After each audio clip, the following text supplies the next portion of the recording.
We were sitting at our desks discussing an open case when the phone rang.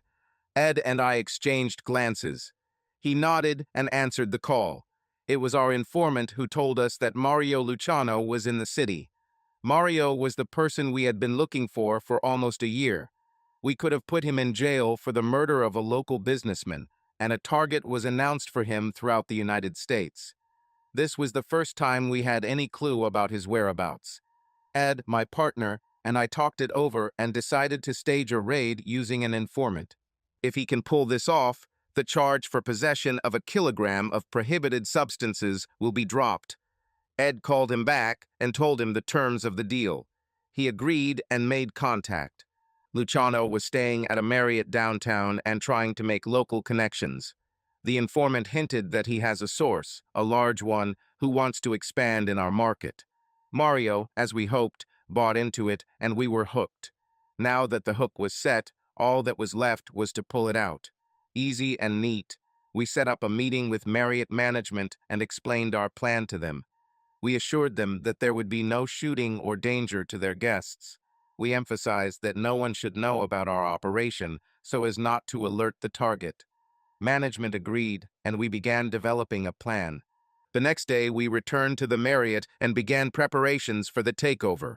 We called through an informant, asking Luciano to come down to meet people who could make him a lot of money. The informant insisted that the meeting should take place in a public place and not in a room. Since Luciano was involved in illegal substances, our informant came up with a story about a large supplier who was looking for a local distributor. Mario, as we hoped, bought it and said he'd be down soon.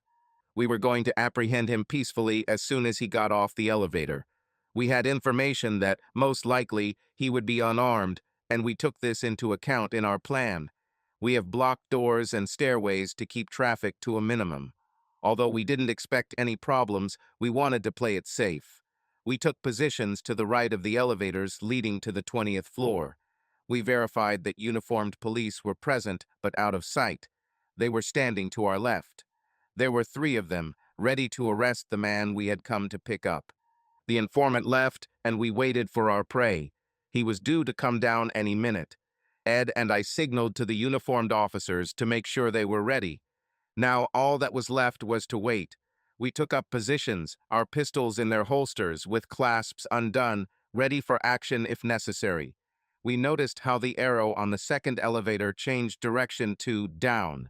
Just a few more minutes, and he will be here. I signaled to the uniformed police and pointed to the arrow. They nodded in understanding. Neither of us thought to look in the direction of the restaurant, assuming it was closed for the afternoon break. We were experienced police officers and should not have assumed anything. But we did it.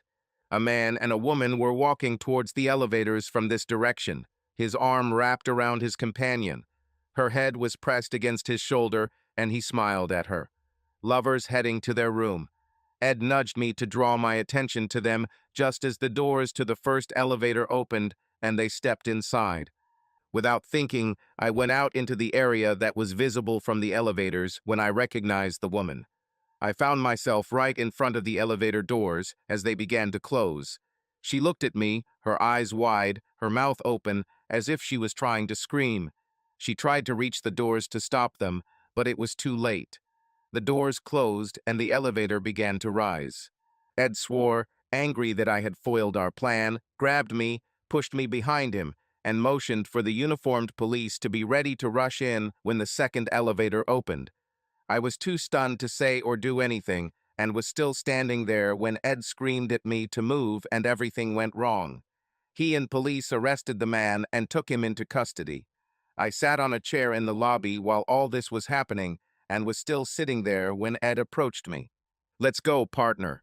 I know it's hard, but you have to pull yourself together and do your job. Come on, I'll lead. We need to process it and send it to the cell while we have it. Did you see?" I couldn't say it out loud. I couldn't ask him this question. "Yes, buddy, I saw it. We're leaving here right now. You better not be here when she comes down, you know." Went. I stood up, followed him to the car, and sat quietly while he drove us back to the station. I had just witnessed something I never would have expected, and it blew my mind. I felt nauseous, my head was pounding, and my throat was tight with emotion. My world just collapsed without warning. On duty. I showed my badge to the policeman standing at the entrance and waited for him to step aside to let me through. It was a late call, coming in right before I was about to head home for the night. I was late finishing up some paperwork and, to my misfortune, was the one who answered the phone, which automatically made me the person in charge of the case. But I thought, maybe this is even better. I now live alone in a miserable room in a squalid neighborhood, so let the guys with their faithful wives and children go home. I'm not in that category anymore, so this was probably my ideal option. I called my partner Ed Prentice to tell him about the challenge, but told him to stay home with his wife and kids. I said I could handle it myself until tomorrow. I entered a small three-room apartment that was twice the size of mine and followed the trail of uniforms to the last room on the right.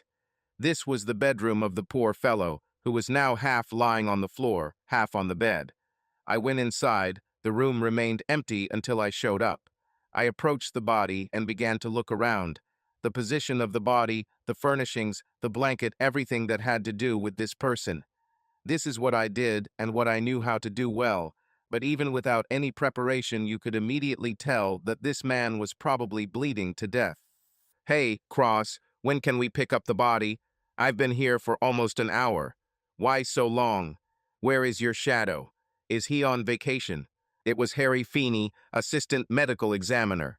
He usually worked the same shift as me, and it looked like he got caught the same way I did. He had already done his job, trying not to touch the crime scene, and was now waiting for me. Sorry, Harry. Today I'm alone. I was late at work and was already on the way out when this damn call came. It was such luck that no one else was there to answer. I'll just look around to see what happened. Time of death? Well, I take it you're saying he bled to death. Yes, Pete. As far as I can tell, he's been dead for about 3 hours, give or take. And you're right. 2 shots, one in the chest, the other in the stomach. But the cause of death is blood loss from a wound in the stomach. This is obvious, but the final verdict is after the autopsy. Here's his wallet. The name is Sean Trent, and this is his apartment. 28 years old, single. No cash was found, and a watch and several rings were missing. There were marks on the wrists and fingers where they had been. Don't rush, I have nothing else to do anyway. Just tell me when you're done. I walked around the body, looking for something out of place, something that shouldn't be there, something unusual. I was about to give up when I noticed a small tag sticking out of his breast pocket. I pulled a pair of gloves from my pocket, small tweezers with a strong grip, and an evidence bag. I took the tag out of his pocket, examined it, and then placed it in a bag and sealed it. This will go with Harry's body and end up in the forensic department. After another 5 minutes, I was done. I left the room and told Harry that the body was his. I handed him the package and told him to add this to what he would find when he brought the body to the basement where he performed the autopsies. I approached Clancy, the uniformed policeman who seemed to be in charge, and told him to begin canvassing the apartments on this floor and the floors above and below. He said he had already started and the report would be on my desk in the morning. He had already called forensics, and they had just arrived as I was leaving. I told them I was handling the case and left, knowing that they would collect all the evidence and give me the list. I went back to the office and filled out several forms. Victim's name, time of death, cause of death, location, me as the lead on the case, Harry as the person in charge of the body, and many others to officially open the case with homicide. This was my place of work and what I did. My name is Peter Cross, and I have a gold badge. I am a detective first class assigned to the Homicide Division of the City of Plattsburgh, New York. I put the name of the murdered man on the board at the entrance to our office. This made it clear to everyone that I was in charge of the matter. Homicide occupied the top floor of a 3-story building that had once been a warehouse. Wooden floors, high ceilings with exposed beams, aluminum ducts that supplied heat in the winter and warm air in the summer. All the windows opened so that we would not suffocate in the heat, but this could not be called comfort. This motivated the boys and girls not to stay here, but to work in the field. The patrol officers were located on the first floor. The special units and some of the authorities were on the second floor. I avoided this floor. I spent an hour on the computer, checking his name and everything I could find. My police access provided information about his finances and criminal record, but there was little useful information there. No arrest warrants, no pending charges, just a short list of previous arrests. A small petty thief, just as I suspected. No job registered in his name, no credit cards, no bank accounts. The apartment is rented for a week. The previous address is not indicated. The telephone is cheap prepaid. There was nothing valuable in the cabinets, and there were no signs of forced entry other than the missing wallet and watch. I'll see what a door-to-door search reveals and if the forensics team finds anything, but I expected this case to end up in the unsolved pile. I finished what I could, turned off the lights and computer, and headed home. Usually I walked up and down the 26 steps leading to the first floor, but today I took the freight elevator, which worked most of the time. The elevator took me down to the first floor, where the patrol officers were located, in just a minute and a half, twice as fast as walking. I was so tired that I just wanted to go back to the apartment and take a shower. Warm or cold, it doesn't matter. I got into the police sedan that I thought was my own and drove the short distance to the rented apartment where I lived. I walked up the short flight of stairs and entered my apartment. On the way, I checked the mail and found only a few advertising leaflets that did not interest me and one official document that I knew was from my lawyer. I was tempted to throw it all in the trash, but I stopped myself. I carefully placed the official document on the table and threw the rest in the trash. I went to the bathroom and took a shower, letting the warm water run down my aching shoulders and neck. I stayed in the shower as long as I could until the water started to cool. I dried myself off with the large fluffy towel I brought from home and walked into the only room that served as the living room, dining room, and kitchen. I sat down on the couch and tried to just stop thinking. After a few minutes of relative silence, I stood up with a heavy sigh and took the official envelope. I looked at it without much interest in what was inside, but eventually I summoned the strength to open it. I tore the edge, letting a piece fall to the floor, and took out the enclosed papers. I read the first page. It was a counterclaim from my wife. I flipped through the attached pages, noting the reasons her lawyer had listed, and chuckled. It was all nonsense, but what else would you expect? I threw the papers on the coffee table and stared into space, wondering what she had included there. What the hell did she mean? She accused me of abandoning my family. What nonsense was she talking about? And emotional cruelty. Come on. What was she thinking? She started it all. She cheated on me with that bastard Jeffrey Trousdale. It was he who tempted her to betray me. What did she expect me to do after that? Leaving family? Nonsense. I walked away from her betrayal. Emotional abuse. I hated her after what she did, and I told her so. Is this cruelty? No, it's just true. I sat for another 5 minutes, seething with anger, and my irritation perfectly dried the remaining drops of water on my wet hair. I told myself that I wanted nothing more than to end her life, but the more I thought about it, the angrier I became. I grabbed the phone and dialed her house number.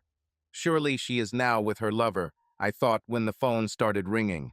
Where are the children at this time while she is doing this? She, of course, is a bitch for cheating on me, but I was sure that she would not do anything like that in front of the children. Although, damn it, I never thought that she would cheat on me either, so maybe I was wrong. I was about to hang up when she answered. She sounded excited. Hello? The voice was soft, but it sounded like she was out of breath, like she was running or doing something vigorous. I could guess what it was. My mind was already drawing pictures that made me sick. Pictures of her and that bastard. Hello, Carol. I just received your counterclaim from your corrupt lawyer. I'm surprised you didn't force your lover to make it up. Sounds like his style. I wanted to talk to you about this, but it seems that I interrupted your love session. You must have been fiddling with him for a long time if you're still out of breath. I hope the kids aren't around when you're cheating with another man. I was about to hang up, but she answered. Stop it, Peter. Stop it right now. I was in the garage trying to find the machine that controls the washer and dryer. They don't work, and I need to do laundry. My mother has the children, and I have no lover. You know it. No, Carol, I don't know. I know you're going to the Marriott with him. I saw you two together and saw you go up to the room. I saw you two hugging each other in the lobby while you were waiting for the elevator. The fact that you saw me there and immediately ran home doesn't change anything. Pete, no, you didn't even give me a chance to explain myself. It's not what you thought. Yes, I was with him, and yes, we were going to go up to his room, and I know it looked bad, but nothing happened. Nothing. Only because I was there, but if I hadn't been there, what would you do then? Nothing? I don't believe it. You were ready, I saw it. I've been married to you for 13 years, Carol, and I know what you look like when you're ready for it. Only it wouldn't be making love, right? It would just be sex. No, no, you don't believe it. You can't believe that I would do something like that. Yes, I was tempted and thought about it, but you can't believe that I would do it. I love you, Pete, and I love our family, and that would have stopped me. You have to believe it. I wouldn't do anything to him. Nothing. Sorry, Carol. I don't have the same faith in you that you suddenly have. This wasn't the first time you were with this creep. Obviously, you have met more than once, otherwise you would not be so close.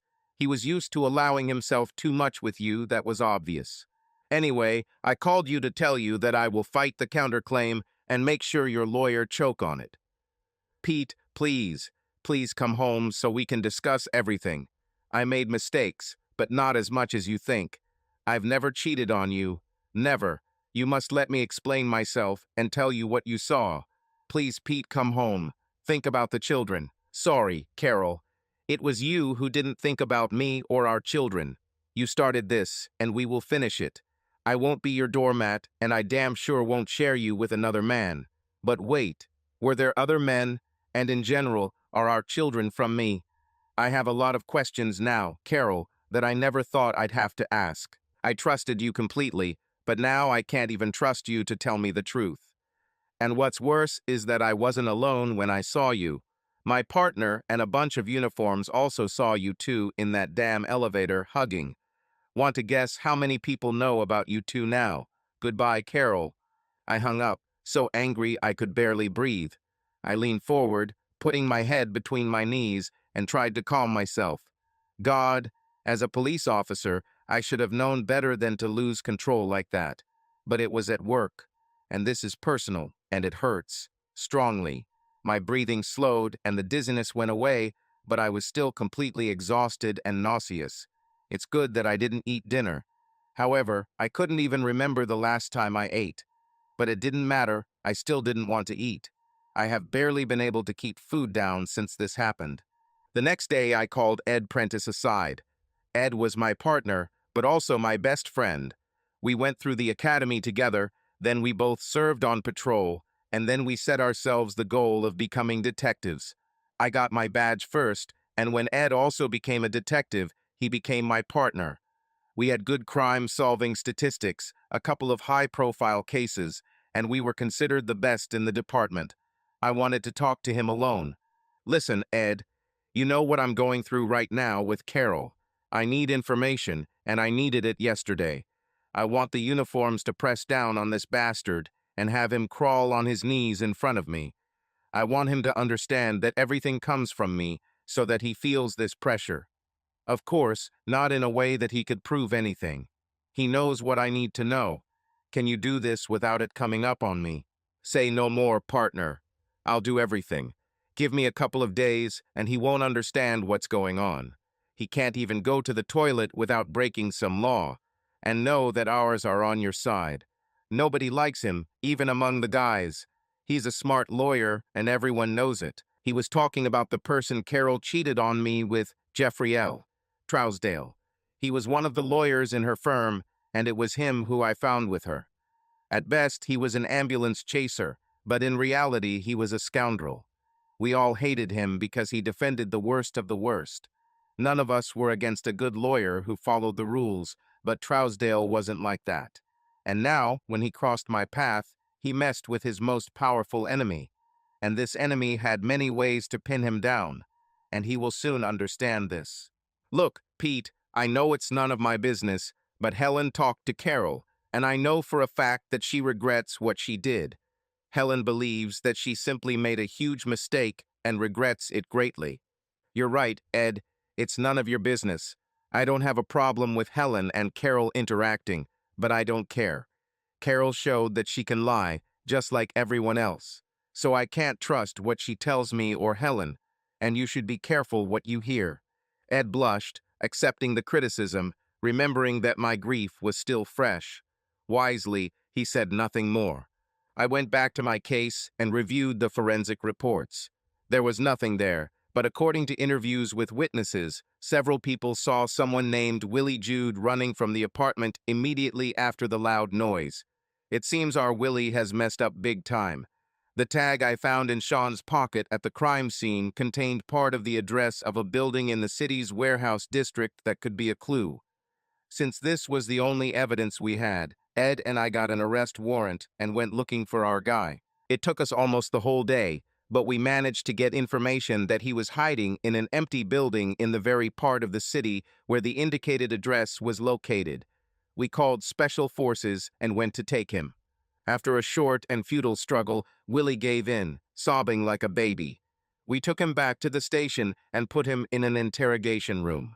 We tossed a coin and Ed won. He took over the interrogation and easily split Willie. It turned out that there was a quarrel between him and Sean over a scam they were pulling. Sean embezzled a couple $100 and Willie found out about it. When he confronted Sean, he refused to give him the money back, so Willie pulled out a gun.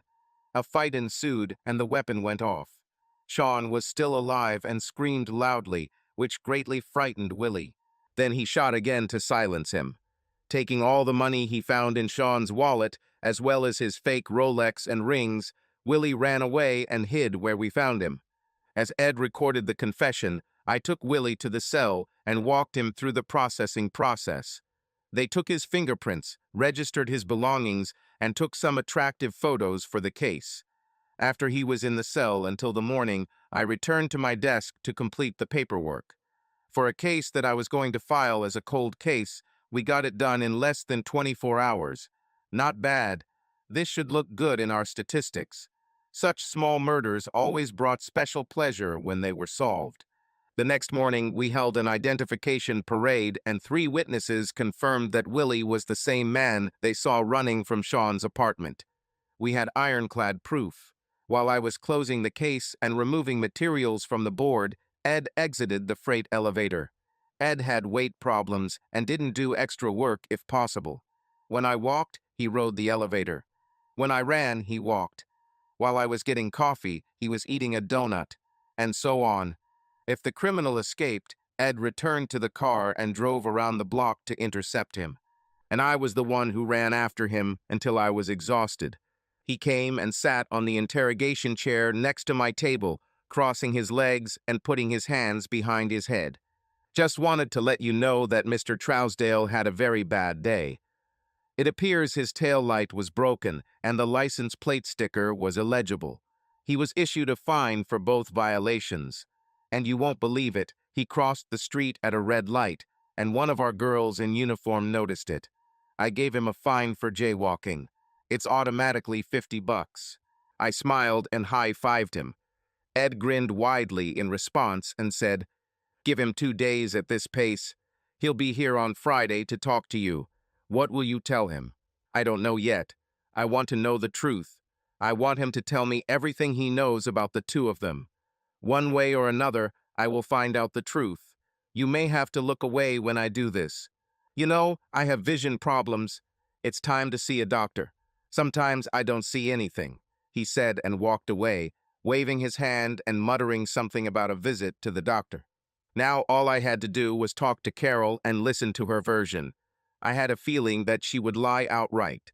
The detective's instincts told me she wasn't being honest with me. She was afraid and tried to hide behind lies. I've seen this too often. Now it's time to pretend to be a lawyer and make her lie to me, but officially. After work, I remembered that Ed wanted to have a couple of beers, so I went to the bar where we usually spent our free time and spent the next 2 hours with colleagues. I treated the guys in uniform, and this slightly increased my reputation among them. There was talk that some cunning lawyer was in trouble and that the police should be on their guard. It seemed to me that Jeffrey had not had a very good day, and tomorrow did not bode well for him either. I called Carol in the evening and agreed to come home on Thursday evening to talk. She was on the edge, begging me not to wait and to come right now. She mentioned the kids again and said they missed me. I asked her if she told the kids why I wasn't home, and she burst into tears. She begged me not to tell them what she had done.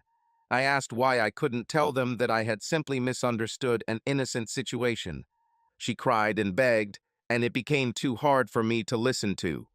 I was too tired to continue this conversation, so I just told her to wait for me and hung up. She didn't know where I was now, and I used the number blocking feature to prevent her from finding out my new number. I didn't answer my cell phone either, so she gave up trying. The next day at work, Ed sat down with me and told me the bad news about our murder case. The scumbag's lawyer filed a petition to challenge the confession. He says we forced him to speak under pressure. He claims that we intimidated him because we were armed. He states that we threatened to shoot him if he did not confess. It seems that if the confession is excluded, the case will fall apart. We need more evidence. Damn it! What do we have other than eyewitness testimony? Is there anything from the apartment? Prints? DNA? Nothing from the apartment, but in his confession he said where he threw away the weapon, and we have a bullet from the victim. We need to find this trunk. We should find him during a routine walk-through. We can't use his words as a clue. Simply order patrol officers to begin a routine search of the area to look for any discarded items that may be related to the case. Don't mention weapons. You and I will join them. During his confession, Willie said he threw the gun in a dumpster on the way to his car. I knew the area well, and Ed and I arranged for the patrol to help and began a search. Ed and I took the containers that were closest to the scene and took turns diving into them. My favorite pastime is digging through trash. It was already about noon when one of the patrolmen called us and said that he had found the barrel. The weapon matched the one used, and we immediately sent it to the crime lab. We also ensured that the chain of evidence was followed. Then, having obtained a search warrant, we searched the criminal's apartment and found a box of ammunition consistent with the weapon, as well as a notebook with details of the scams that he and Sean were pulling off. We took all this, recorded it, and made detailed notes in our journals. Now, all that was left was to wait for the fingerprints and the ballistics report. It all came back around noon. The prints belonged to our suspect, and the bullets matched the one taken from the victim's body. It was in our pocket. Ed and I met with the lieutenant, and he contacted the DA. We presented all the evidence: weapons, fingerprints, ballistics report, notebook, and all other materials, including eyewitness statements and identification results. We had irrefutable evidence, and the prosecutor agreed. Willie will go on trial for at least first-degree murder. Meanwhile, my support group continued to make life difficult for Mr. Trousdale. It looks like his registration got lost in the system, and his car had no license plates. It could be assumed that it was stolen, he was told. When he checked it himself, he was furious there really were no numbers. He claimed that they had been there the day before, but the police officer just shrugged and issued a ticket for failure to properly register, suspicion of car theft, and resisting arrest. The car was confiscated and sent to the impound lot. Mr. Trousdale was furious, but everything that was in the protocol was confirmed by photographs.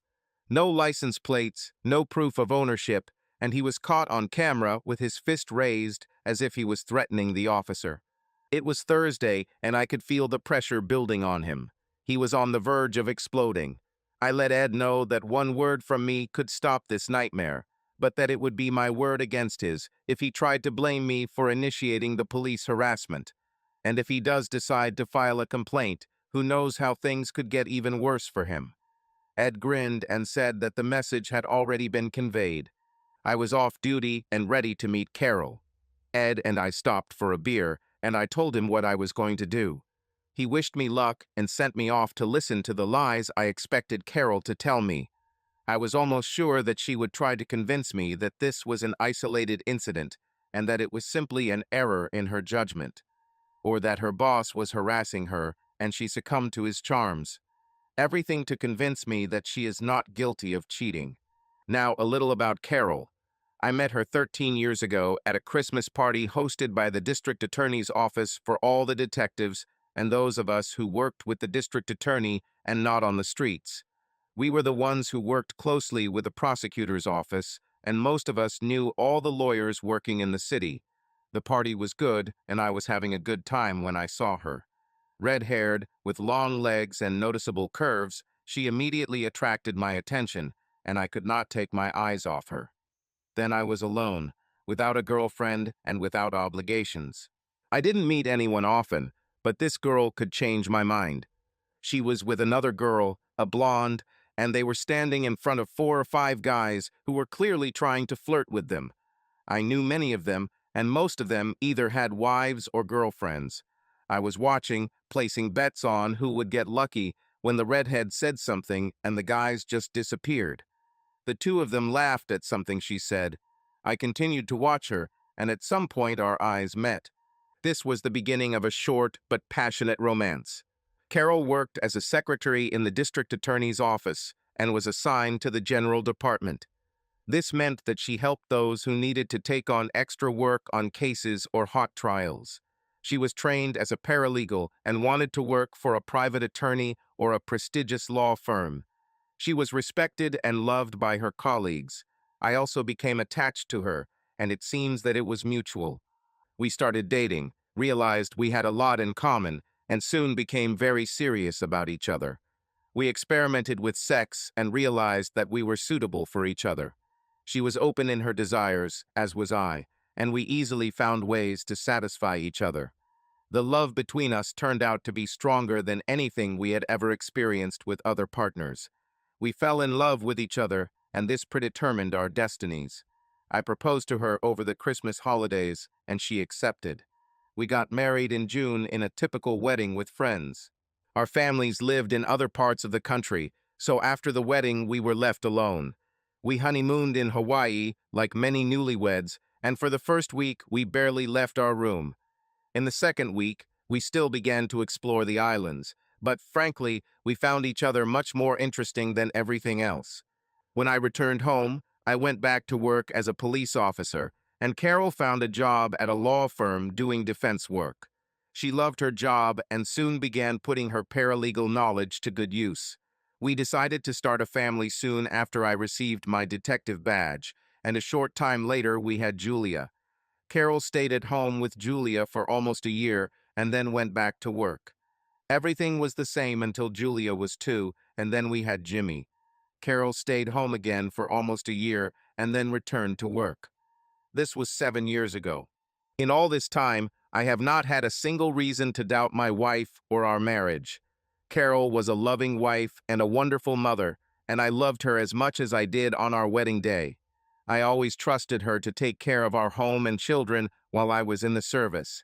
I did the same when she was late at work on some important matter. We trusted each other completely. I stopped the car at the house that was once mine and entered through the side door. He knocked and then pushed open the door to the kitchen. I expected Carol to cook dinner, and I was not disappointed. The smell was appetizing, and I realized that I had not eaten normal food for a long time, eating all this time in cheap eateries. Carol was there too and looked great. Her red hair flowed freely to her shoulders, sparkling with that same shine that she somehow managed to impart. Her face was pale, but she tried to apply some blush to add some color to herself. Her lipstick matched her hair, and her green eyes, always one of her best qualities, were now red and tear-stained. The sight of her gave me a small feeling of satisfaction. Looks like I wasn't the only one feeling bad right now. Pete, you've arrived. Please come in. I prepared everything you like. I guess you've been eating at cheap places since you left.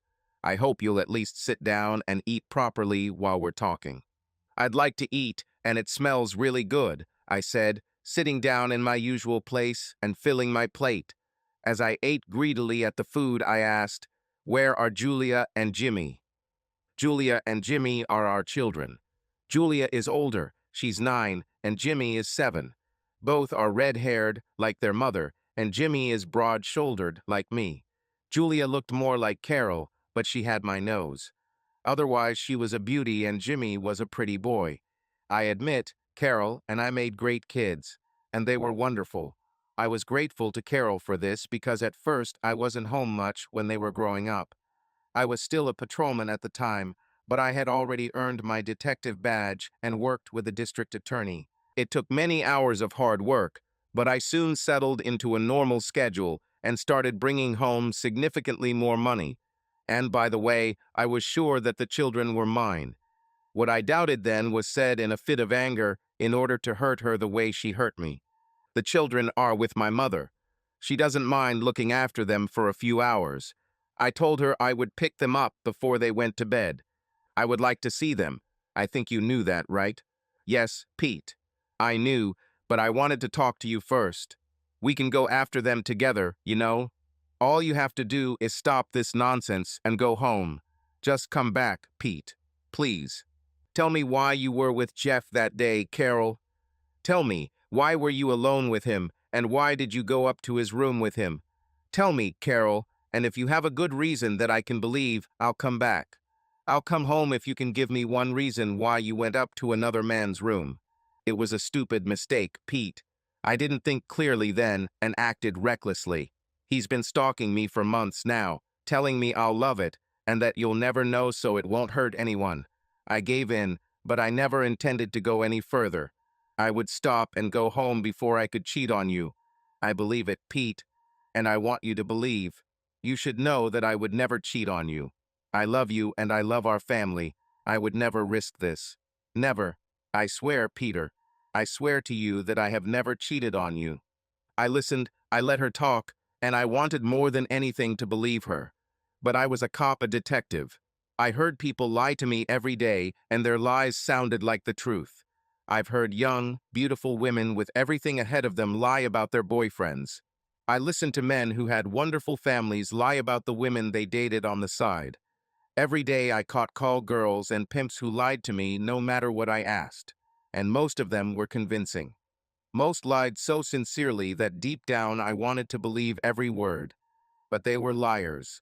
They lied to protect what they had or to avoid punishment for what they had done. They all had reasons to lie, and they did. The more serious the reason, the better the lie. Carol had plenty of reasons to lie. She had me, her marriage, her children, and this house we worked so hard to build. She lied to protect it all, and she seemed sincere. She spoke as if she was telling the truth, and I so wanted to believe her and save our marriage, our home, and our family. I wanted this with all my heart, but I was a cop. I needed proof. I wanted to get it before making a decision. After hours of conversations, questions, and answers that sounded convincing, but in some places contradicted each other, I finally told Carol that I wanted to believe her, but I needed time. Time to think things over and make a decision. She begged me, again remembering the children, using all the methods available to her, but I still said that I needed time. Finally, I stood up, thanked her for dinner, and quickly left the house, heading to the car. My heart was breaking into pieces, and if I had stayed even a minute longer, I would definitely have given in and hugged her. I wanted so badly to just hold her in my arms, love her, and forget about my doubts. I really wanted this, but I couldn't.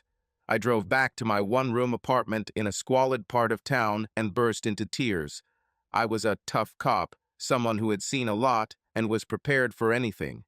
But that night I just sat on a lonely chair in my room and cried. I loved Carol with all my soul. I loved her from the very night I first saw her.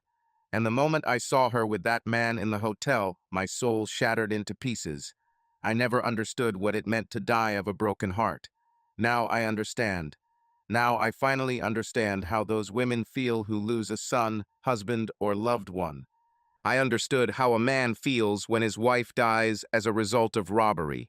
I understood the pain of a father who lost his daughter or a husband who lost his wife. Now I understand it. When morning came, I opened my tear-stained eyes and greeted the new day alone. I looked around my one-room apartment and shuddered at what I saw. I needed to make a decision as soon as possible. I had to find out the truth in order to move on. Living like this was a real punishment that I didn't deserve. I needed answers, and if this bastard didn't come to me today, then tomorrow I would go to him myself. And if this happens, he will be very sorry.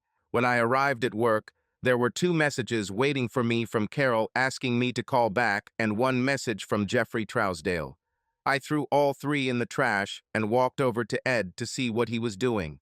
He came to work early to finish the Willie Jude case, since the district attorney decided to move forward with the prosecution. We were going to be called to court to testify, and we needed to make sure that all the documents were in order. Ed nodded at me, but continued working. I decided to drink coffee while he finished. I brought 2 glasses, placed one in front of him, and sat down on the chair next to his desk. "All ready," he said.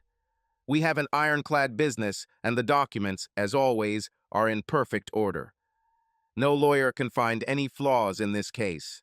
Another solved murder to our credit thanks to our exceptional professionalism and deep understanding of the criminal world." I laughed out loud, glad again to have Ed as my partner.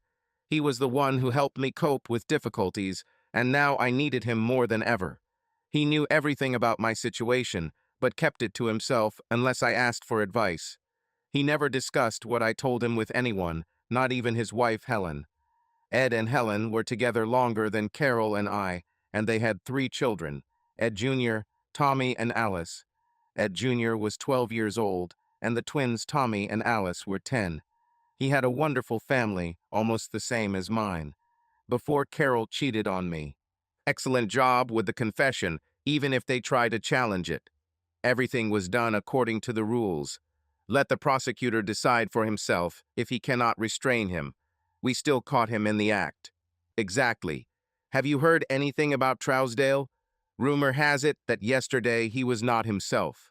Rumor has it that he wants to talk to someone who can help him, but no one names names. I had a message that he called and asked me to call him back, but this won't happen. Does he think he can deceive me? I'm not as stupid as my wife. Ed just shrugged, and we went back to our work. We had several open cases and were waiting for some progress to be made on them when the desk sergeant called from downstairs. "Hey, Cross. Then some vile lawyer came to you. I want to get up. What to do with it?" I looked at Ed, considered my options, and made a quick decision. Put him in the detention room. I'll be down soon. He burst into a short laugh and said, "Understood." I hung up and told Ed I had a visitor. He nodded and looked at me expectantly, but I just shook my head. He didn't need to participate any further. From now on, I'll do it myself. I stood up, grabbed my badge and weapon, and walked out, heading downstairs to the first floor where the 16th District Police Station was located. I walked up to the desk sergeant, and he pointed to the left. This meant that the scoundrel was sitting in the smallest of the 3 detention rooms. These were the rooms where we kept uncommunicative witnesses while they sweated. I walked over, opened the door, and stood looking at Jeff Truesdale. He was a tall man, younger than me and well-built. He was already showing a little belly from the rich life, and his suit and tie probably cost more than I made in a month. He was handsome in a dark way, jet black hair, long, shoulder length, and dark brown eyes. Women probably liked this guy. Now his lips were tightly compressed in an expression of dissatisfaction, and his eyes sparkled with anger. I was going to see what I could do with it. I nodded my head, signaling him to follow me, and walked back the way I came. I stopped at the desk and asked the sergeant if I could use one of the interrogation rooms in the back of the building. He looked at his calendar and held up 2 fingers, indicating that I could use interrogation room 2. I walked on, not bothering to check if the bastard was following me. We had a long way to go. It took a couple of minutes to get there. I had to walk through rows of tables where police officers of all ranks sat, stood, or just relaxed before or after their shifts. Their eyes followed Jeff Truesdale as he moved between them. There was no love in their eyes, and he had to see it. I reached the room, opened the door, and let him inside. As he walked by, I sensed his fear. I closed the door behind me and turned the lock. The room had a two-way glass mirror, a microphone, and a camera, but as a cop, I knew how to turn off the electronics. I did this by looking at the mirror and making the sign, private conversation. This was respected. Well, idiot, speak. I wanted him to understand that this was not a friendly conversation. I sat cross-legged, hands resting loosely on my knees. I was calm and had the situation under control. What the hell is going on? I can't take a single step without some cop starting to get to me. Someone is trying to ruin my life, and they are succeeding. I'm ready to sue the city. But then they told me that you are someone worth talking to. I don't want to sue if I don't have to. No one will emerge victorious. You probably want something. Don't you recognize me, idiot?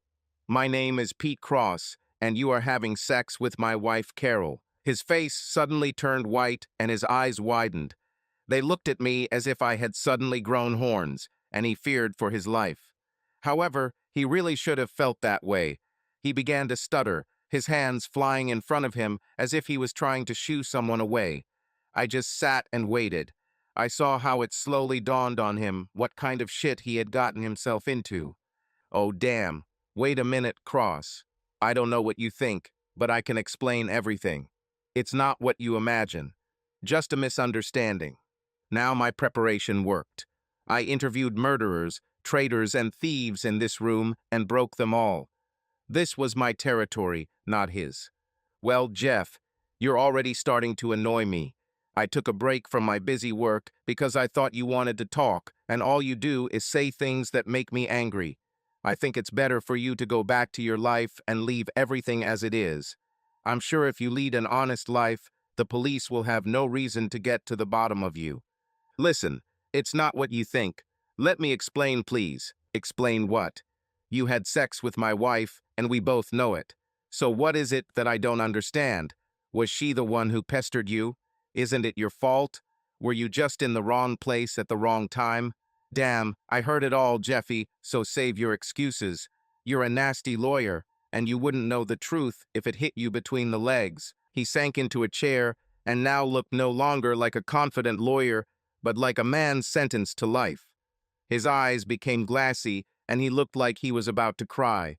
I didn't feel sorry for him and started to get up when he said, "Okay, what do you want to know? I'll tell you everything you want. Just ask. Tell me everything. When did it start? Why did it happen? How often did you meet? And don't lie, because the first lie will fly you out of here, and I will do everything to make sure your life is no better than dog shit. Understood? I will make your life hell on earth. Make sure I get the truth and nothing but the truth. Otherwise, your miserable life is over." He nodded, straightened up, and began. We were together for about a month. I seduced her a month ago when we completed a successful case we were working on. I told her we should go out for drinks to celebrate. I gave her double doses until she relaxed. I took her to the room I had booked in advance, and we had sex for over an hour. He looked at me with fear, but I kept my face impassive. It was easy, although my stomach was churning and I had difficulty suppressing the onset of nausea. Every word he said cut me like a knife. It was even worse than I imagined. After that, she tried to resist, but I finally persuaded her to repeat it a week later. I admit, I took advantage of what I knew and threatened to tell you. She was scared and finally agreed. We left work early one afternoon and went to the Marriott and spent 3 hours together trying everything I could think of. She's incredibly good in bed, and you're one lucky guy. And you know what? She never said anything bad about you. If I even mentioned you, she exploded like a rocket. She hit me several times when I said something about you or her children. She loves you, man. Look, we were together 3 or 4 times, but it was just sex. She didn't like it after the first time, and I myself was already tired of it all. But damn, she's an amazing woman. There's nothing more to it than just sex, and that's all in the past. She left me, you know. That day was supposed to be the last. Damn, I threatened to tell you, but she insisted it was over. I tried to get her to do it again, but she refused. We returned to our room to check out. I haven't seen her since then. She said it was over, and she didn't want to see me anymore. The next day she called and quit. She didn't even come to get her things. I tried my best not to kill this man. I had a gun, and maybe I could have found a way to make it a justifiable shooting, but I was a cop in every sense of the word. I believed in the law, and I had no choice. I had to let him go. He did not break any laws and was free. I stood up, went to the door, unlocked it, and pointed to the exit. Get out of here and don't get in my sight. I don't promise anything, but I don't make threats either. Just stay away from me. What about persecution? Will it stop? I don't know anything about it, but maybe I'll talk to some people who might know something about it. If I were you, I wouldn't put pressure on you now. This is not the best time for this. He seemed to have heard me because he jumped up and almost ran out of the room. I didn't even look after him. I sat there for what seemed like hours, but in reality only a few minutes passed. I got what I wanted and needed, and it was bad news. Now I knew that Carol had lied to me, and that told me a lot. I slowly stood up, left the room, and walked through the row of uniformed employees to the elevator. My heart was so broken that I decided not to take the stairs, but to take the elevator to go up 3 floors to my desk. You look like you lost your best friend. Bad news. Ed sat at his desk and looked at me. I assumed that the sergeant had told him what was happening. Very bad. Worse than I had hoped. But now I know everything. And they say that knowledge is a great thing. So, you know what? This is complete crap. Knowledge can be a real punch in the face. Hey, buddy, let's take lost time. I'll sort this out with the lieutenant. He disappeared, and a few minutes later he returned and pulled me by the collar. I was ready to push him away, but by the time I stood up, he was already moving towards the elevator. I followed him, although my anger had already begun to cool, as the energy needed to maintain my anger had evaporated with the news I had just learned. Ed and I spent the next 2 hours discussing my next steps and drinking a few beers. I needed alcohol to even think straight. The pain began to really flare up, and I realized that I was standing on the threshold of life without my wife, with whom I had lived for 13 years. The hardest thing about this situation was that we had children. It is possible to live without a wife or husband, although it hurts at first, but without children is a completely different matter. Children are born, and somehow imperceptibly occupy a special place in the heart. My children were my life. Everything I did was for them and their future. I thought I was doing this with my wife, my life partner, but apparently I was wrong. We made a list of things that I had to do. The first was to meet my wife and tell her that I now know everything. Ed advised me to first contact a lawyer to explain the right thing to do, but I couldn't wait. I needed to deal with Carol first and then let things take their course. We broke up, and I decided to immediately confront her with the truth. When I came home that evening, Carol was surprised but seemed happy to see me. I spent some time with the kids, catching up and promising to spend the weekend with them.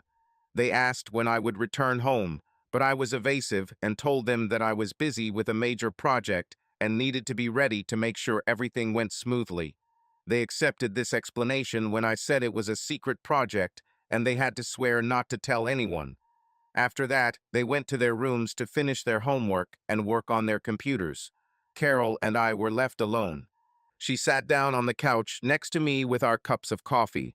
I again told her that I had questions about her story and asked her to retell it again so that I could better understand her version of events. She smiled, assuring me that she had nothing to hide, and began to tell a complicated story about Truesdale's long attempts at seduction and her persistent refusal. The day at the hotel was a mistake, but according to her, I arrived just in time to save her and our marriage. She concluded her speech with a triumphant air. She thought she had woven a story that I would have to accept. And if I hadn't talked to Jeff earlier, I might have believed her. She seemed so sincere, so truthful. Her story was so thought out that it looked almost real. But after lying to me for the last month or more, she had good practice. The most painful thing was that she chose to lie. She betrayed me and Jeff and continued to lie to me, both during their affair and now that I knew the truth. This was the most painful thing. The lies hurt the most. Sex was something that could be discussed, and I would try to work through it, But her lies, which only made the betrayal worse, were too much for me. It showed me how little respect she had for me. I had no choice. Now was the moment to put an end to all this. I looked her straight in the eyes and collected myself internally. I had to remain calm, but tell her everything I knew. Taking a deep breath, I began. I talked to your lover today. I was determined to finish this before I lost my cool. She was still my wife, and part of me wanted her to convince me of her fidelity, but I was also a man whose pride had been destroyed and whose self-respect was threatened. Now it was a fact. She had betrayed my trust and robbed me of my self-esteem. Whoever does not understand this, let him study anthropology, human nature. Take a look at the men's emotions and feelings section. Primitive? Yes, but still real. What are you talking about, Pete? I told you that I don't have a lover. I don't understand what you mean. Don't you believe me? Don't you believe that I didn't do this, and that I would never do something like that? Your lover told me that he had sex with you for the first time a month ago, after you celebrated a successful affair with him. He got you drunk, took you to his room, and you had sex with him for over an hour. A week later, you did it again, this time for 3 hours, and you've met a couple more times since then. This is what I know, and I believe his story because he had an incentive to tell me the truth. Carol looked at me as if she was afraid that I would pull out a gun and shoot her. This fear was clear on her face, and I wondered where it came from. Damn, after 13 years, she should have gotten to know me better. But after what she did, I doubted that she even knew me or understood me as much as I thought. I was waiting for her to say something stupid to justify herself. Did he tell you? Did he tell you this? Why did he say that? Why do you believe him? She began to stutter, her face turning white and tense. Her world was falling apart, and she didn't know how to stop it. Because I have friends in the police who saw you two together. They know this scoundrel and don't like him. They deliberately made his life unbearable and made him understand that I could stop this. Finally, he gathered his courage and came to me. Yes, he did. He told the truth. Pete, you have to listen to me. It was a mistake. I made a terrible mistake, and I'm so sorry. I had too much alcohol the first time, and I think he put something on me.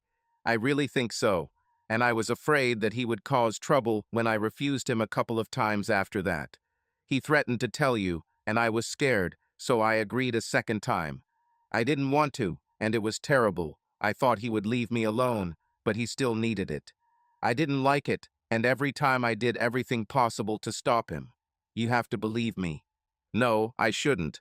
I don't believe you, and I think you would have continued this if I hadn't caught you.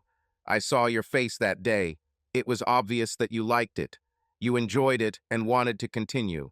You held him, your face was turned towards him for a kiss, and you smiled at him. You had already gone up to the room before and had sex at least once that day. So no, I don't believe you. Please, God, what have I done? Pete, please don't reject me. I love you with all my heart. I was wrong, and I'm so sorry. I promise this will never happen again. Never. Please, Pete, tell me you still love me. Tell me, please. Love has nothing to do with it, Carol. Of course I still love you. How can I just stop loving? You are the mother of my children, and I have loved you since the day we met. But I don't trust you anymore, and marriage requires trust. In order to do my job, I have to be away from you and our children, and when that happens, I trust that you will be here to protect what we have. When you're away, you trust me to take care of our home and our children, and I've never betrayed that trust. And you betrayed. I trusted you, Carol, and you betrayed my trust. How can I live with you anymore? Now she was crying non-stop. I hated watching her cry and wanted to go to her and console her. This desire was very strong. I was a man and couldn't stand to see a woman cry, especially the one I loved. But I had to hold on, pull away, and let her cry. She betrayed me, and now I'm left alone. She didn't even understand how painful it was to realize that someone I trusted completely and deeply had betrayed me. Trust was lost, and I felt so damn alone. She did this to me, and I hated her for it. I need time to think about everything. I want you to find a good lawyer to defend yourself. I'm angry at you, and I might try to hurt you, So protect yourself. I'll file for divorce. I won't give reasons. We'll just divide everything equally. You've always paid your share, and I respect that. We will resolve the issue of alimony, but I will never be stingy with my children. Carol stopped crying when I mentioned divorce. She began to shake her head, repeating, "No," over and over again. I ignored her and continued talking. I wanted it to end as soon as possible. I couldn't look at her anymore and had to leave. I stood up, ready to leave, but she also stood up, so abruptly that the chair flew against the wall with a crash. "No, I will fight you every step of the way. I'll hire the best lawyer and he'll stop you. I won't give up on our marriage. Never. I messed up. I know this, but it didn't mean anything to me. Nothing, damn you, Pete. You know it. You know deep down in your soul that I love you, and you love me, and this is forever. You know it, you're just too mad at me to see it right now. But you will see when you calm down." She moved toward me, arms outstretched, pleading. I stepped aside, keeping my hands in my pockets. I walked around the table, holding him between us. I was too weak to bear it any longer. I just needed to get out and escape. I know that I deserve your anger, and I know how much it hurts you. I want to die knowing that I caused this to you. I just want to die and never think about what I did again. I want this, but I can't. You and the children are my life, and I won't let you destroy us. We should be together, and that's the truth. No, Pete, I won't let you tear us apart. I almost destroyed everything with my actions, but we are still here. We are still a family, and I understood everything.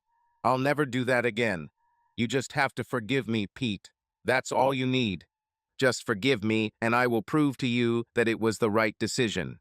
Just forgive me and give me another chance. Everyone deserves a second chance.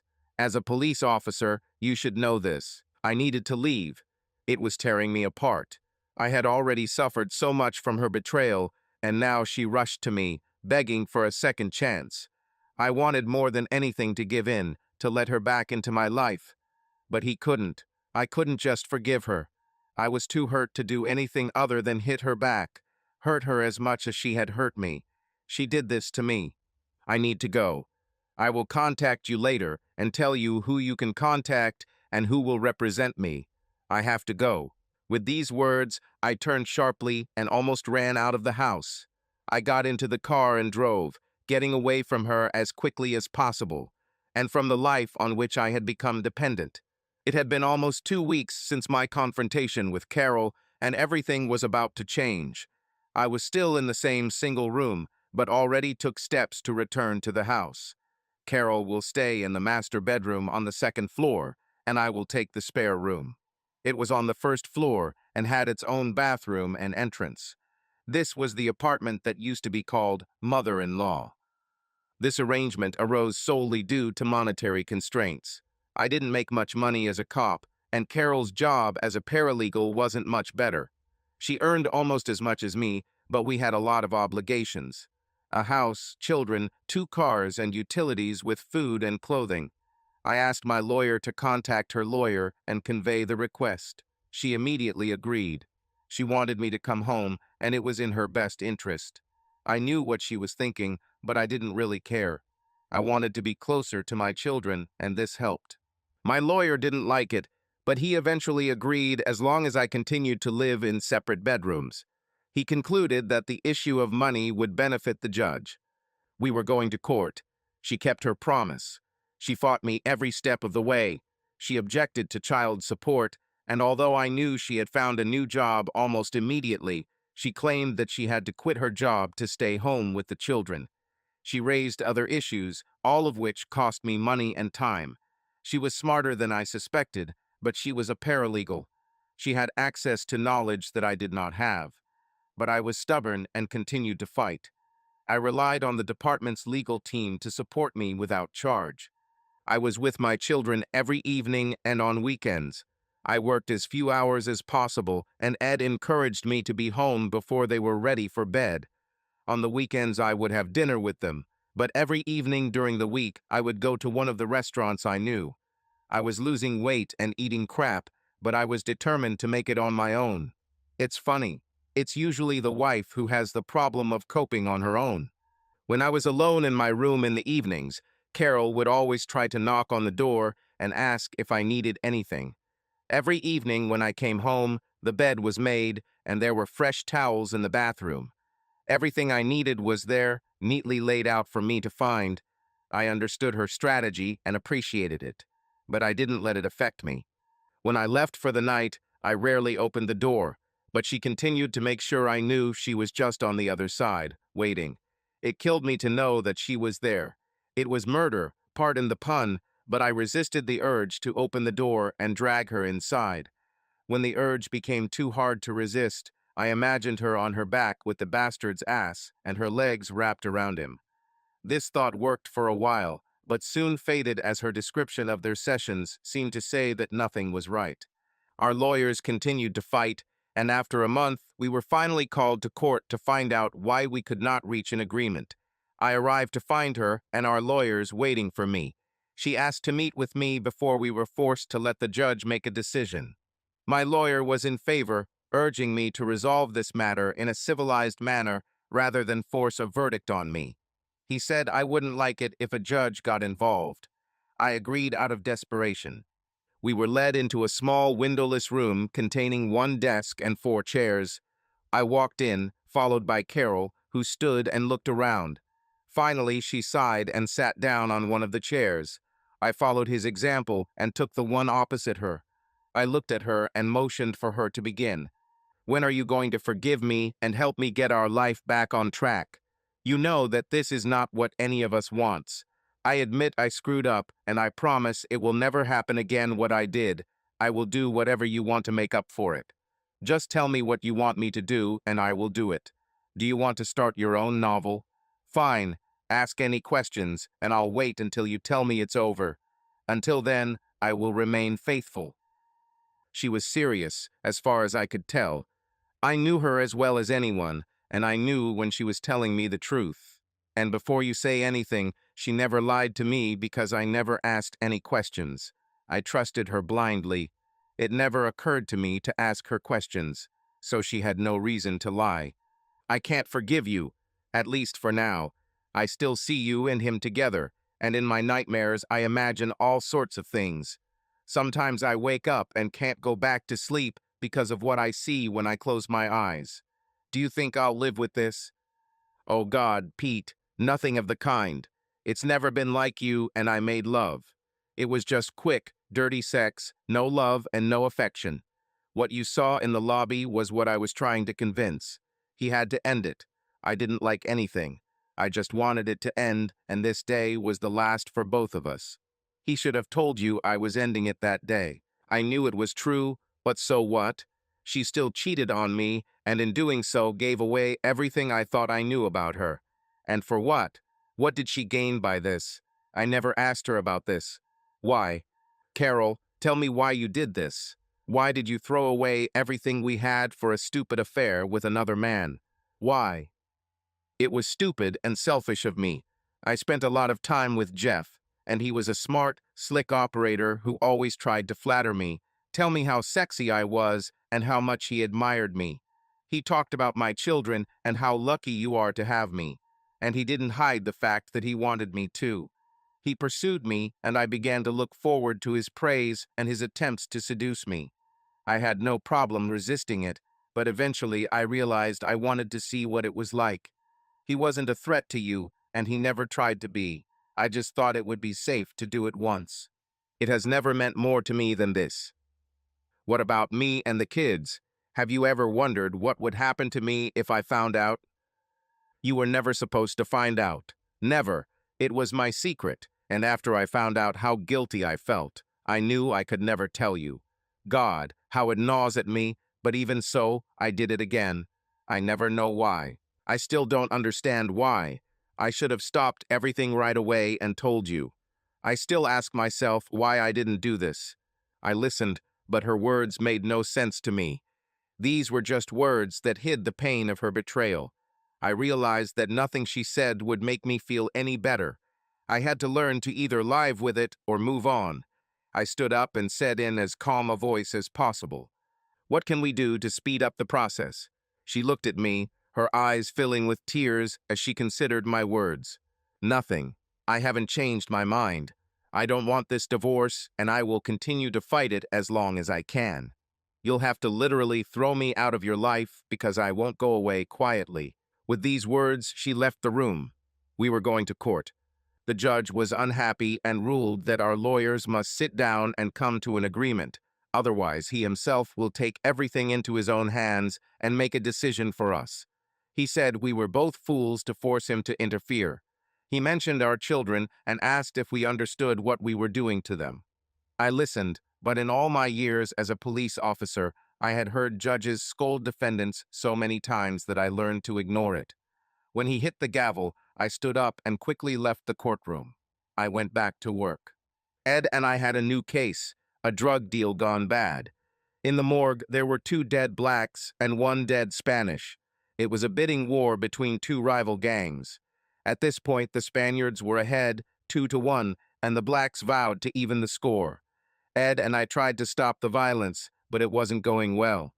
Tonight, we were to meet with one of the leaders and discuss what could be done. We were sure who was shooting, and we really wanted to catch them, but first we had to stop the violence. Ed and I came up with a plan, and we were both armed to the teeth. The meeting was supposed to take place in an abandoned area, but we knew it like the back of our hands. We parked the car in a strategically convenient place, made sure that we had enough ammunition, and that there was somewhere to hide in case of emergency. We told the dispatcher where we were and asked to keep several patrol cars at the ready.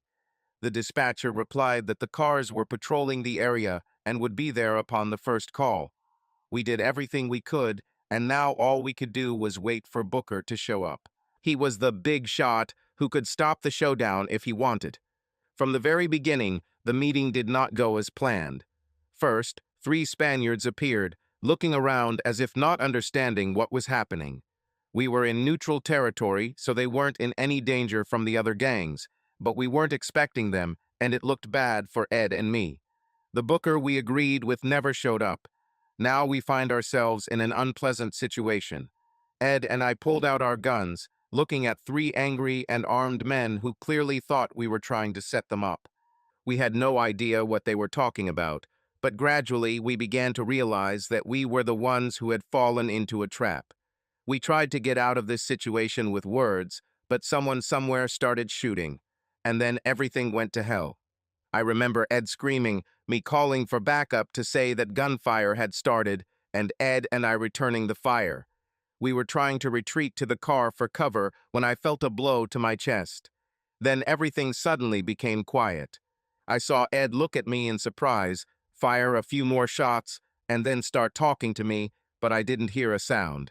I realized that I had been shot, and I thought that Carol would be happy, because now our divorce would not be a problem, since I would die. At that moment, I realized that I would miss her. I loved her with all my heart, and a wave of sadness washed over me, causing my eyes to fill with tears and my heart to clench. I regretted that I didn't try to improve the relationship, that I didn't try to forgive her, but now it was too late. I was afraid that because I refused to forgive her, I would go to hell. This last thought shocked me. That was the last thing I remembered. I suddenly woke up in a panic. I looked around wildly, trying to figure out if the shooting was still going on and if we were in danger. I knew that I could not hear the shots, but I knew that they must still be heard. I tried to get up, but it didn't work, and then someone put a hand on my shoulders and made me lie down again. I didn't have the strength to resist, and I just sank back. I was surprised when I felt something soft underneath me instead of hard concrete. I closed my eyes, closed them as we were taught in the academy, and then opened them again. Carol's eyes were in front of me. She stood over me, looking down, and her eyes were shining with tears. I closed my eyes again and opened them several times, trying to comprehend what was happening. Why is she here, in the middle of a firefight? After all, they could kill her. I tried to tell her this, but my mouth wouldn't listen, and instead of words, I only got some unintelligible sounds. And then it dawned on me. I can hear. And I noticed that there were no sounds of gunfire, screams, or sirens. Nothing like it should have been. I closed my eyes again and tried to think. Pete, open your eyes. It's me and you're okay. You're in the hospital. You were shot and were unconscious for a long time. It's okay, Peter. Open your eyes. I heard these words, and they answered some questions that were spinning in my head. Why did the shooting stop? Why were there no sirens and screams? It turned out that I had been shot and taken to the hospital. And the most amazing thing is that I was alive. I opened my eyes and saw Carol looking at me. When my eyes finally remained open, she stepped back with a smile on her face. She seemed happy that I had come to my senses. Then she turned and called the nurse. I just watched as she walked out into the hallway, holding onto the door frame and motioned for someone. I managed to get a good look at her. She was wearing a dull sweater over a threadbare house dress. It seemed so out of place for her that even in my state of great confusion, I noticed it. After this, I was still confused for some time. Doctors and nurses were fussing around me, doing something to me and to the devices. I didn't feel any pain when I was injured, but there was nothing to celebrate. My head was foggy, my stomach was very upset, my muscles did not want to obey, and overall I felt very sluggish. I just wanted to fall asleep and not wake up for a whole week, or even longer, just so that my body could become mine again. I closed my eyes and fell back to sleep. The next 2 days were strange for me. When I woke up later that day, the nurse was disconnecting me from my support systems. I had to sit down, lie down again, stand up again several times as if I were a puppet. But the best part was that I felt almost no pain in my chest where the bullet entered. The doctor who came in towards the end of the day said that they managed to get the bullet out and stitch me up, which was lucky as it was very close to the heart. If it had not been removed, it would have moved over time and killed me. I was unconscious for almost 48 hours. He said that my condition had improved to satisfactory, and if nothing changed, I would be discharged in a few days. Ed came to see me along with several friends from the department. Over the next 2 days, I had many visitors, colleagues in uniform, old friends with whom Ed and I had worked before. Their visits really helped, and I felt better. Good friends make recovery easier and faster. I also saw my children, Julie and Jimmy, when Carol and Ed sneaked them in to see me. They were too young to visit the hospital according to the rules, but thanks to our position in the police force, we were allowed to make exceptions. I think the hospital has seen too many of our wounds and injuries not to accommodate us halfway. I spent almost 10 minutes with Julie and Jimmy, and it was the highlight of the day. I needed them more than anyone could have imagined. Carol was acting differently, and I couldn't figure out what was wrong. Since I woke up, neither she nor I have mentioned her cheating. She tried her best to be the perfect wife, caring, always asking if I needed anything, telling me how much she loved me and how much she was waiting for me to get better so I could come home. But at the same time, she avoided meeting my gaze and often turned away.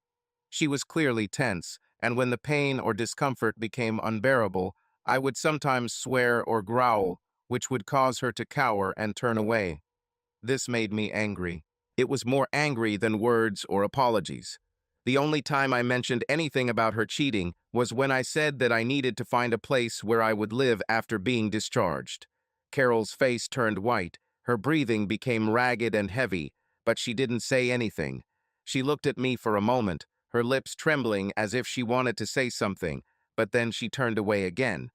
Instead of answering, she said that she would try to bring the children to me again if she could, and I immediately changed the subject by asking how she planned to arrange this. The moment was forgotten, and we continued to live in our strange coexistence. Ed and Carol seemed to be getting along as usual. This surprised me because Ed knew what Carol had done, and he was always devoted to me, just as I was to him. I watched them, and they seemed to communicate the same way as before. Carol was always friends with Ed's wife, and Ed always liked my wife. But it still seemed strange to me. I decided to talk to Ed about this when we were alone. Such an opportunity presented itself only the next day, shortly before my discharge. Ed was sitting next to me discussing our case when I raised the question. It looks like Booker set us up back then, partner. He said that he had received information that we were going to detain him and charge him with the murder of those guys. He didn't say how he knew this, but now he realizes it was nonsense. Of course, he didn't apologize, as you understand, but I saw in his eyes that he was going to get even. You know, partner, I canceled the operation. I don't care anymore, and I'm not going to stop them anymore. Let them shoot each other, I don't care. We've already given up too much trying to prevent this massacre. I nodded, agreeing with him, although deep down it was eating away at me. But sometimes you need to turn away and let things take their course. Too many people will get hurt if we try to stop what seems inevitable. I nodded, agreeing with him. I don't see any other way out, Ed. I agree with you. Let them do what they want, and we'll sort it out later. Ed, what's between you and Carol? I would expect more loyalty from you, knowing what she did. I don't expect you to hate her, but you two seem to get along fine. Ed looked at me for a few moments, clearly thinking about what to say. I've seen that look before when we were interrogating a suspect. Ed always chose his words carefully and knew how to keep the situation under control. I waited for his answer, knowing that he would not lie. Pete, I need to tell you something. You are my partner, and I love you. You know this, and you know what I mean. So listen. I was the one who told Carol that you had been shot and that your condition was serious. Pete, she collapsed like she was knocked down. She passed out, man. I literally picked her up and laid her on the sofa. She was in complete shock. I called an ambulance and sat with her until they arrived. I called Helen, and she came to pick up the children when they returned from school. The ambulance gave Carol a sedative because she simply could not come to her senses. Pete, she was broken. I hope I never see this condition in anyone again. It made me really think about what we were doing. In short, I realized that you are her life, Pete. We've both seen people who say they love you, but the way Carol responded to your condition showed me that she truly loves you. I realized that the thought of your death literally destroyed her. Any woman who loves her man that much can't be that bad. You have to understand that Carol is beside herself right now, knowing that she screwed up and almost lost you twice. First to a divorce, and then to a bullet. And I don't know what was worse for her. She talked to Helen a lot, and Helen forgave her. I see how much she cares about you, and I'll be honest. She has my approval. What you do is up to you, but believe me, whatever caused her mistake, it's definitely not a lack of love for you. Oh yes, one more thing. This nasty lawyer complained to the city council that he was being harassed by cops, but his complaints fell on deaf ears. Partners in his law firm suggested that he resign and consider moving to another state. Last I heard, he was seriously considering this option. He was once hinted that a bag of illegal drugs, accidentally found in his car when stopped for a violation, could disappear if he acted reasonably. Pete, you have many friends in this city, and there is a woman who loves you more than life itself. Think about it. I looked after him, and thoughts rushed through my head like a whirlwind. I was due to be discharged tomorrow, and I had to make a decision about where I was going to go. I lived in the guest room in the house the entire time, and it was still the smartest option. But I wanted to make sure I was making the right decision. I decided to talk to Carol when she returned. Carol came in shortly after Ed left and sat down next to the bed. She was silent, and I looked at her carefully. A trace of tension was visible on her face. She clearly did not sleep well. Perhaps it was anxiety about me, or maybe anxiety about the upcoming divorce. I wasn't sure of anything anymore. This was one of the side effects of cheating, loss of trust and confidence. Carol, do you know that I'm being discharged tomorrow? She looked up and met my gaze for the first time in a long time. I know. What do you want to do? What do you want me to do? She took my hand, looked at it, and then said, I want you to come home to where you belong. To our home, yours and mine, so that I can take care of you, and the children can see that you are back, and that everything will be fine with us. This is exactly what I wanted. I remembered my last thought before I was shot. The last thing I remembered was regretting that we had not tried to improve our relationship, and that I had not tried to forgive her. I also remembered the pain I felt knowing that I could lose them all.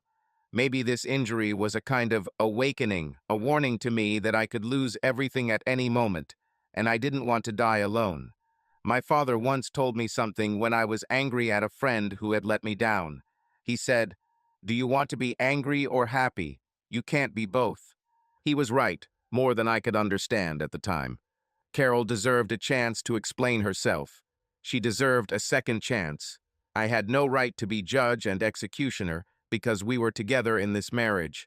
We had children and a common house.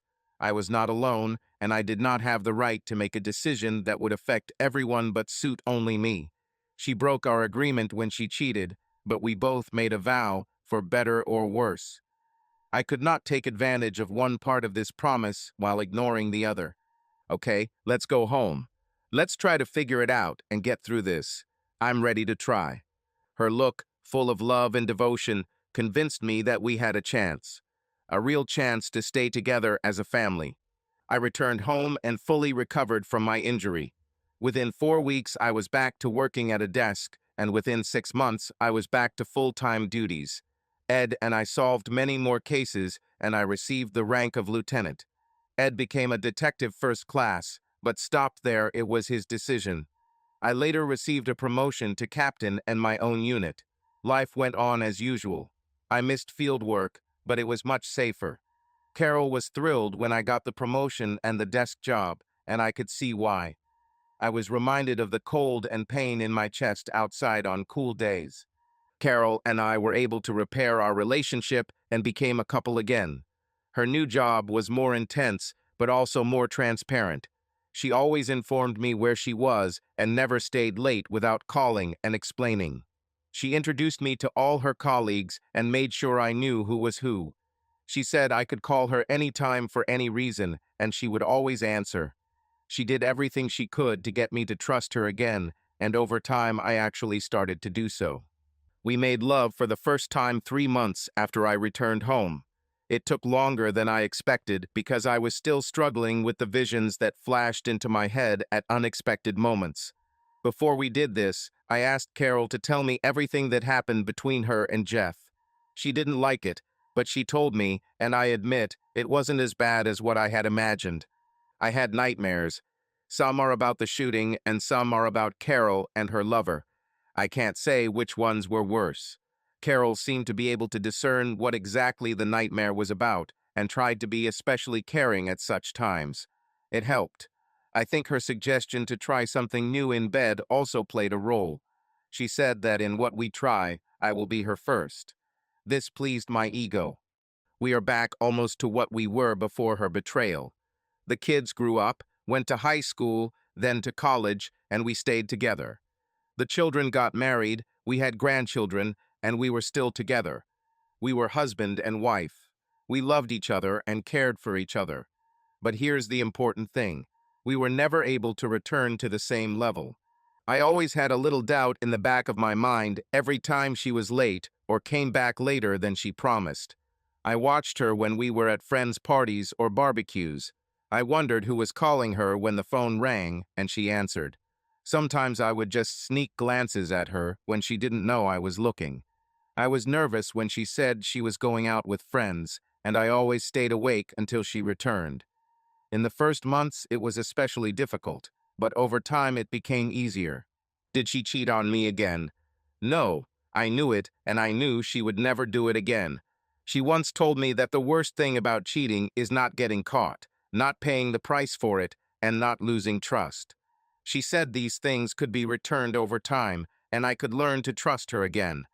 But the worst thing for her was to see the pain in my eyes when I found out about her betrayal. She said it haunted her. She still woke up at night when she least expected it, and everything would appear before her eyes again. And she said that she still saw the occasional glimmer of doubt in my eyes, even now, years later.